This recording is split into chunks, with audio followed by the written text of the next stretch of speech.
Okay, kumekuwa na watu wengi wanasema kwamba muziki wa Injili muziki ambao hauripi. Tunaona kwa mtumishi wa Mungu na nawili kama hivyo, ni Mungu anakuneemisha kila siku. Tuna mtu anaongea kauli kama muziki wa nyimbo za Injili hauripi, mimi naamua kwenda kwenye Bongo Flava kwa sababu huku siwezi kupata kile ambacho ninakihitaji. Mtu kama huyu utafsiri vipi? Unajua hapo unacheka kwa sababu mtu anaweza ongea hivyo manake hajaitwa bado. Sisi kwanza hatujakuja kwa sababu ya pesa. Pesa ni makaratasi tuliyapata na tunayaacha. Hakuna mtu amezikwa na pesa.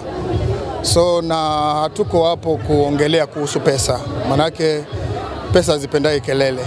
Ukiona mtu anapiga kelele na pesa, jua sio za kwake. Pesa hazipendai kelele. So maisha yote Mungu alituumba kwa kumtegemea yeye. Na tukimtegemea yeye ina maana ana provide kila kitu katika maisha yetu. Hakuna mtu mwenye amekufa kwa sababu ya njaa. Hamna. Na mambo mengine ambayo tunayapitia ni mpango wa Mungu katika maisha yetu. Mungu ametulipa na kwa Yesu kunalipa vizuri. Watu hawana subira tu. Lakini Mungu wetu ni wa subira, na ukikuwa na subira Mungu anataka enenda na wewe sawa sawa na vile anapanga. Sio vile wewe unataka. Watu shida ya leo tunataka kumpangia Mungu. Nataka nikuwe hivi leo, Mungu nataka niendeshe Range Rover, nataka niendeshe Prado. Hapana, Mungu sio hivyo. Mungu anaenda wewe kimpangilio. Hatujaanza imba leo, lakini tumemwona Mungu mahali tumefika. Hatuna shida, hatuna mtu mwingine tunaweza shuhudia isipokuwa Yesu katika maisha yetu.